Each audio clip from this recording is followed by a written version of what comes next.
Vamos citar mais outro artigo para vocês da Constituição Federal, agora falando sobre um pouco sobre ordem econômica. Ordem econômica e financeira, o artigo 170 da Constituição Federal, no seu parágrafo único, ele versa o seguinte, ele diz o seguinte, que é assegurado a todos o exercício de qualquer atividade econômica, independentemente de autorização de órgãos públicos, feita ressalva novamente, salvo os casos previstos em lei, né? Então teria essa pergunta: eu posso, entre aspas, abrir uma empresa em toxicodependência?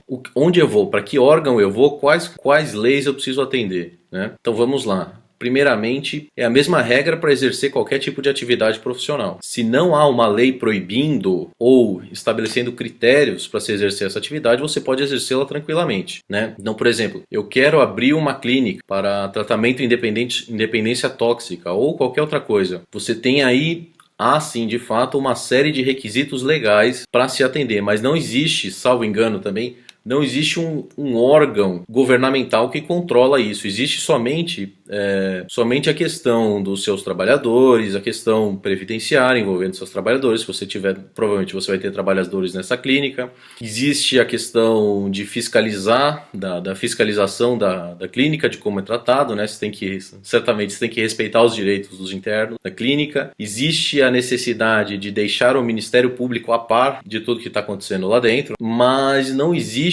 por assim se dizer, um órgão, né? Não existe, por assim se dizer, uma OAB, né? Vou dar o exemplo de novo da advocacia, né? Por falta de maior criatividade. Se eu quiser abrir um escritório de advocacia, eu vou ter que ir lá na OAB e pedir para abrir o meu escritório de advocacia para registrar um CNPJ na OAB.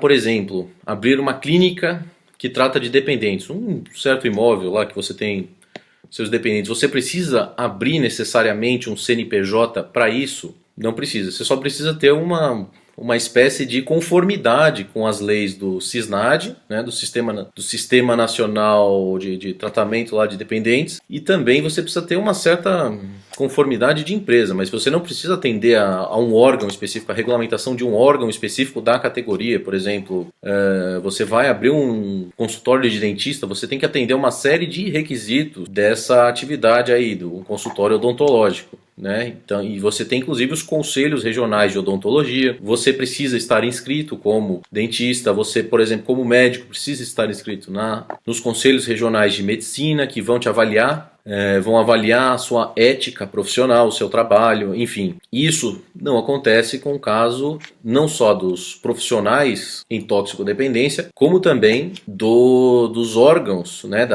entre aspas, das clínicas que tratam de toxicodependência, né? Agora, você tem essa questão aí de não precisar de registro para exercer atividade, não precisar de um CNPJ específico, mas é interessante, né? Já vou chegar logo na questão de que é interessante você ter uma empresa que faça isso, ou uma ONG, né? Aí é uma questão pessoal. E você tem também a questão de não ser fiscalizado por um órgão da categoria, né? Ou seja, é muito mais, por assim se dizer, é muito mais simples você exercer uma atividade relacionada a isso no sentido legal do que você exercer, por exemplo, uma outra atividade que seja regulamentada. Por que então se fazer cursos para esse tipo de profissão e por que você deveria abrir uma clínica com uma certa conformidade, ou você abrir uma empresa, ou você abrir uma ONG, ou coisa do tipo? Por que é interessante você abrir? Certo, vamos lá. Com relação a ter registro como profissional. Por que é interessante você ter registro como profissional e não exercer a sua atividade sem qualquer tipo de registro? Por duas coisas. Primeiro são direitos trabalhistas, você vai ter os seus direitos trabalhistas aí garantidos pela CLT, apesar de não ser regulada a profissão em si, não ser regulada por leis específicas, ela é regulada pela CLT, Consolidação das Leis do Trabalho. Em segundo ponto, você vai ter você, ao ser registrado como empregado de alguém ou como profissional liberal e você fazendo os recolhimentos previdenciários, você vai ter a possibilidade de se aposentar futuramente. É bom que não seja, por um lado, não seja regulamentada a profissão, só que ao mesmo tempo é ruim porque você não tem nenhum amparo das leis trabalhistas, quase nenhum enquanto você estiver trabalhando, pouco ou nenhum amparo também previdenciário. E agora, por que você precisa se especializar? Fazer um curso, alguma coisa do tipo. Por uma simples razão de ser uma tarefa multidisciplinar, né, como eu falei no começo, que envolve psicologia, que envolve direito, que envolve medicina, que envolve questões sociais. Por isso que é importante você ter pelo menos um conhecimento generalista dessas áreas, né? Para que você possa atender melhor aos seus clientes, para que você possa organizar melhor o seu trabalho, fazer uma coisa profissional, uma gestão profissional, certo?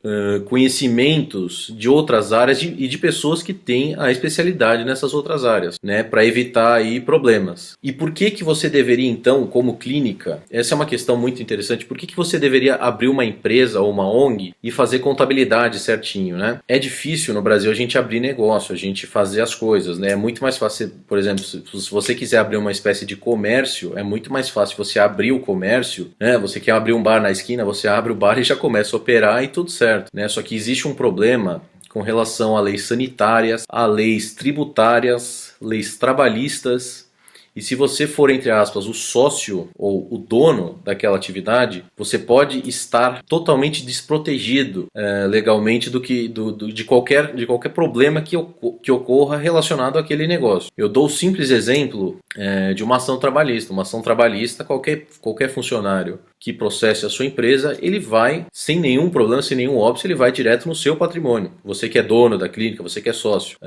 Uma espécie de interdição desse estabelecimento também, outro exemplo. Se a prefeitura achar alguma coisa, algum erro, um problema com o alvará, né, se houver a fiscalização, se ela bater na sua porta, ela vai fechar e vai interditar o seu estabelecimento até que você haja, até que você cumpra em conformidade com as leis municipais e também com as leis sanitárias. De repente, existe vigilância sanitária também. Então, por que é importante você fazer uma coisa mais organizada? Para evitar que, como sócio majoritário, como dono daquele negócio, ou como diretor, ou como...